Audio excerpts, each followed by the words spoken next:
Olá pessoas, eu sou a Vanessa.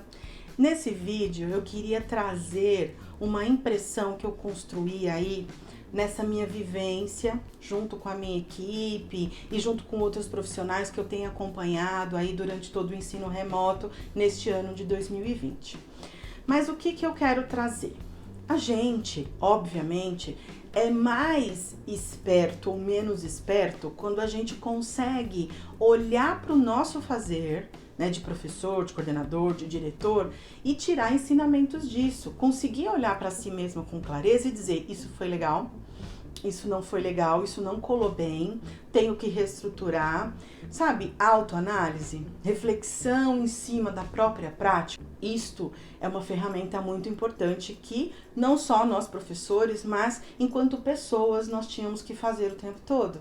Sabe por quê? Porque eu acredito muito na vivência que eu tenho e do que eu observo ali me relacionando com as pessoas, é que quando você está optando, por alguma coisa, fazendo algumas coisas que estão te trazendo bem-estar e alegria, você está no caminho certo.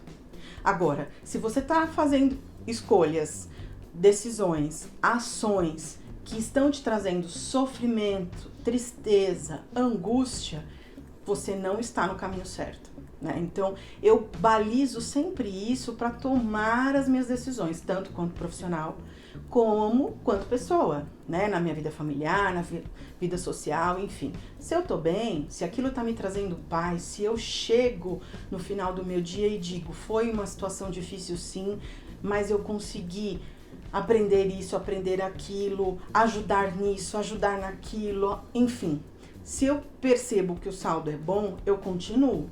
Se eu chego em casa e percebo que o saldo não tá bom, eu já, pera lá, porque os sentimentos da gente, eles são os nossos indicadores, né? Pra que você vai continuar insistindo numa coisa que você vê que não tá dando certo? E que eu fui percebendo agora no ensino remoto, que os professores que pegaram o mesmo ensino, as mesmas estratégias que fazia no presencial e trouxeram para o ensino remoto, né? Então, do trabalho individual, daquele afastamento, às vezes, que o ensino tradicional propõe, enfim, de atividades, às vezes, pouco significativas para as crianças. O que eu digo que é pouco significativa? É quando a criança não vê sentido naquilo. Tá, você vai aprender crase para quê?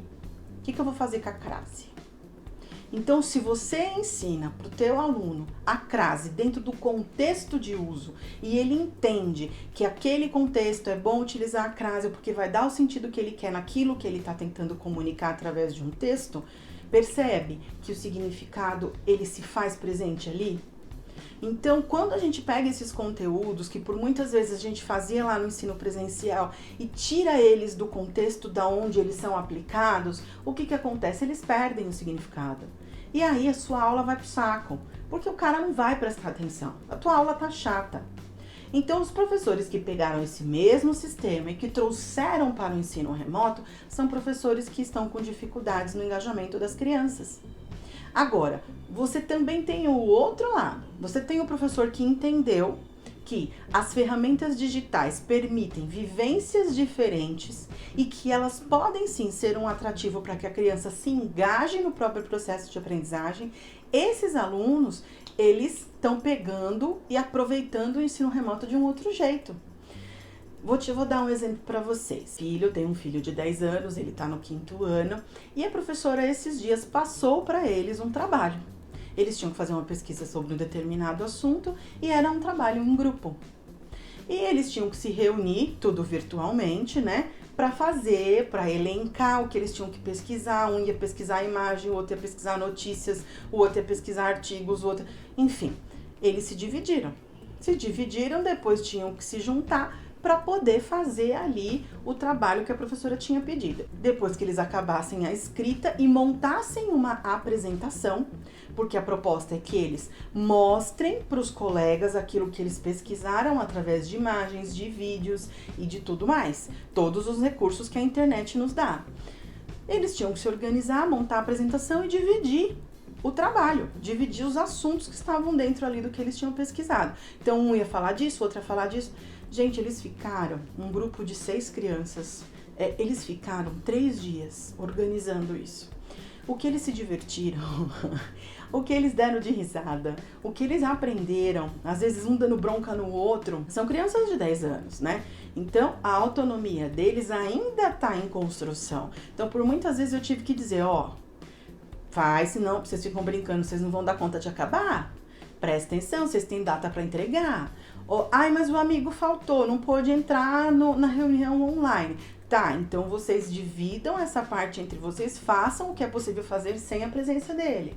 Então a gente vai dando dicas para as crianças, só que veja a situação de aprendizagem. Ele tinha que elencar a fonte da onde ele estava retirando a informação, ele tinha que trazer a referência da fonte, a bibliografia da fonte. Então, ele aprendeu sobre plágio, ele aprendeu sobre respeitar as fontes de onde a gente está tirando as coisas e atribuir o trabalho, foto de quem tirou a foto, pesquisei na Wikipedia, pesquisei, sei lá, não sei aonde, eu vou colocar a fonte de pesquisa, enfim, tudo isso, gente, é uma construção que se a gente não aproveita o momento pra gente dar conta dessas coisas junto com as crianças, a gente tá perdendo a oportunidade de se fazer um professor melhor. Então, pensa nisso. Se nós estamos no final já, né? Estamos no final do ano letivo, a coisa já está caminhando para o fim, só que este legado, né, de usar as ferramentas digitais a serviço do processo de ensino e aprendizagem, este legado nós não podemos abandonar, porque nem vai fazer sentido, a gente já descobriu como é que faz a coisa toda. A gente já consegue fazer a coisa toda dar certo. Então, se a gente abandonar isso, a gente não está sendo inteligente, não. Muito pelo contrário, né? A gente está agindo aí com bastante falta de inteligência, né? Então, vamos usar o que a gente tem a nosso favor. A gente sabe que é uma situação difícil, sim, é uma situação desafiadora, que deixa a gente muitas vezes desesperado, porque essa distância que o ensino remoto nos impõe com as crianças cerceia de uma série de coisas, né? De uma avaliação mais precisa, de levantar indicativos de aprendizagem mais fidedignos. A situação do ensino remoto nos tira o que a educação tem de mais precioso, que é a interação. A interação com os pares, com os colegas de turma, com os professores, que a gente vai dialogando, e a interação com o objeto de conhecimento.